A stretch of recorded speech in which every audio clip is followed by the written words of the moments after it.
Was that film session just a regular film session? Any kind of different messages or mood over that period? Nah, just a normal assessment of how we played and what we need to do different, and adjusting to their adjustments and all the stuff that you go through in the playoff series. Is frustrating knowing how the first half went. We had a lot of good things happening. Up 11, 7, some change left.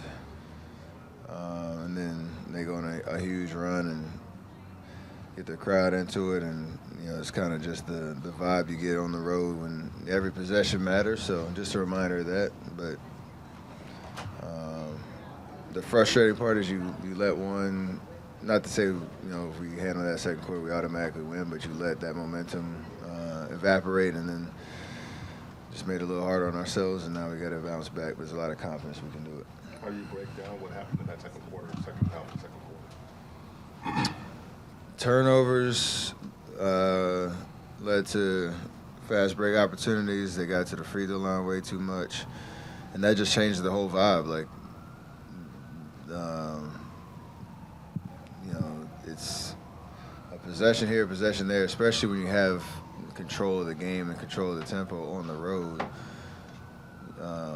It usually has a trickle-down effect to literally everything. Who's getting shots, their confidence in making them.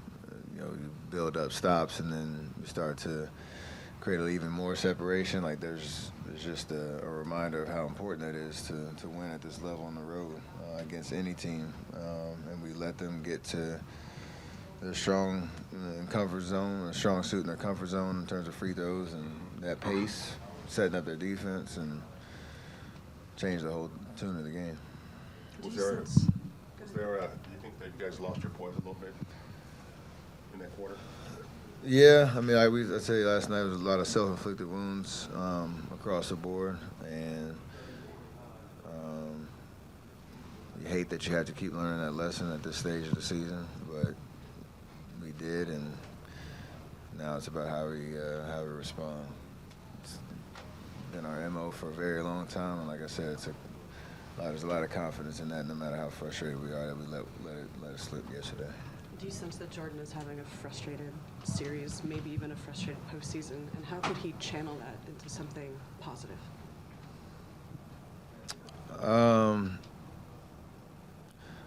From game to game, there's always, I guess a report card on how you play, and for him, it should just be about what he feels. It shouldn't be about what anybody's saying about his game. We are all extremely confident in what he provides for us, what he can do out there, and keeping it positive is just how you approach the game. And that's what I love about him. He has great energy, and making or missing shots, it's going to happen. But the other things that you can do to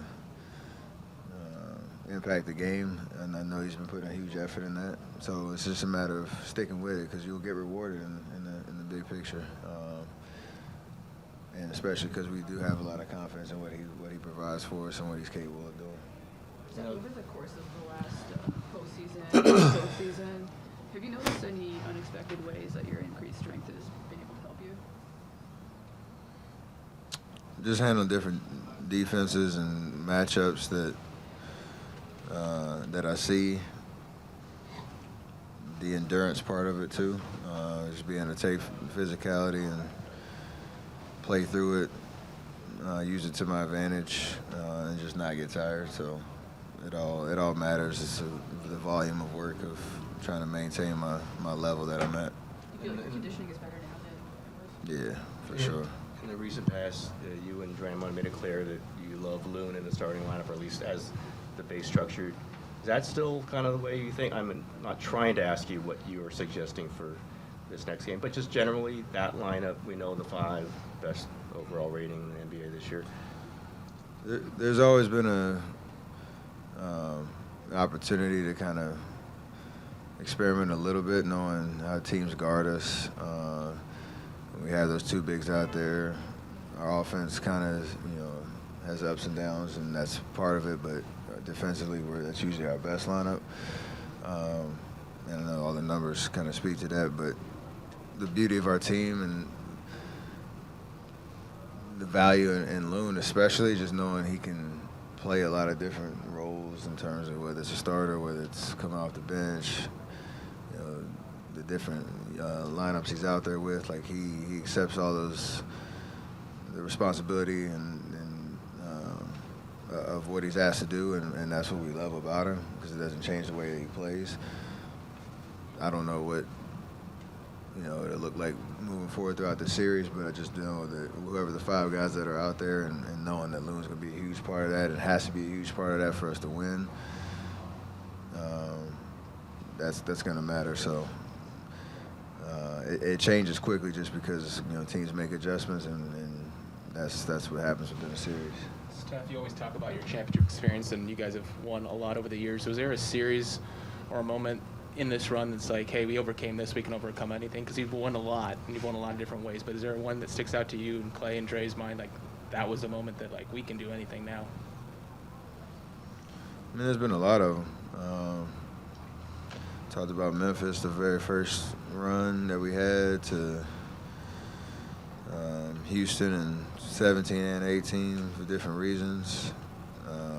Memphis last year, Game 4 in Boston last year. Like there's a lot of things you can kind of tap into in terms of experiences that we've had where we've been on the road, kind of against the ropes, and we've responded. This is in a very similar situation. But it will require something different based on this team, and I'm excited about that opportunity. Steph, along those lines, since you guys have seen everything, the officiating component of this series, does it remind you of any other matchup, and how do you guys approach that when so much of it is outside your control? Try not to get distracted by it. I understand that was a huge part of what they do well in terms of the free throw disparity. I know they were number 1 in the league. We were number 30 in the league.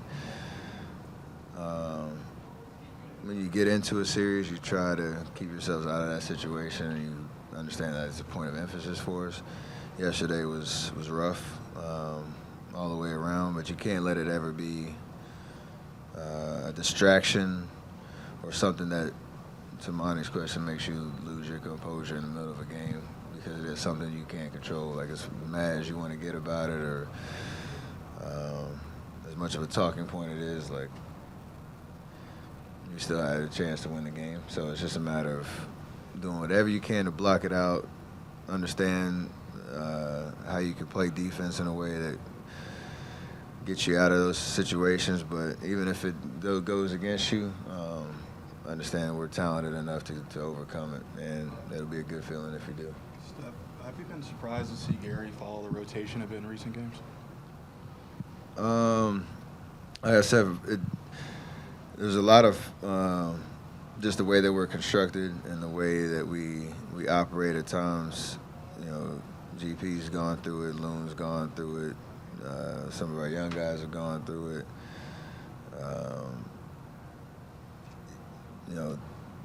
Different combinations, you have to try to figure out what works. And like I said, for GP, it's, in terms of the way that he sees the game and how he can impact it and just his level of maturity, when he's out there, he performs, and he knows how to impact the game, and not letting himself get frustrated with whatever playing time it is and whatnot, just trusting that it's all in the benefit of us trying to win. So I know he wants to be out there. Everybody wants to be out there. But again, the way that we're constructed, there's a lot of different combinations you can go to try to open up some momentum and put yourself in the best chance to win based on the matchup, and that's kind of how it is. Two more. Last game, Steph, you had, I think it was 12 shots, and it was like celebrated. You had 12 assists. You were making all the right passes. Do you feel the same after this game where you took 14 shots and you obviously didn't get 127 points? And how do you kind of manage whether you're going for 38 shots or? I mean, they made an adjustment in terms of their matchups to try to take away our pick and roll in the pocket, passing, and that 4-on-3 advantage we have on the backside, and Draymond being in a sweet spot. Like, they obviously understand that's when we're at our best. So we'll make adjustments. You mentioned last night that you didn't say it was just a defensive thing, but you said not as much on offense, so it was more your defensive issues. Do you go over the film? Is that something that you're still thinking? Wait, say that again, sir? Just You said it wasn't as much about the offense last night for you guys. You didn't say it was only the defense, but you said that more about the defensive issues than it was about offense. Do you believe that? yeah, because that's more like I said last night. Is like connecting the game in the sense of we had a couple offensively. There's a segment in the second quarter during that run they had where we were the offensive part we were a little chaotic in terms of our spacing. Trying to force stuff that wasn't there, weren't getting the cleanest of looks or having turnovers, and then that fueled their transition offense, it fueled their ability to create advantage and get to the free throw line a lot of different ways, and then it slowed the game down on the other side. So obviously you don't want D'Lo to get going crazy like he did in the first quarter, because that kept him afloat while they were trying to settle in, and then because of the transition, the free throws and all that, they got a lot more comfortable, and I think that fueled their offense in the third quarter, where our defense just was not impactful at all in terms of taking away their actions or being, the aggressor and all that type of stuff that you need to do in a playoff series, especially on the road. So it's all kind of connected, but it seemed like that 5-6 minute stretch in the second quarter dictated the entire game.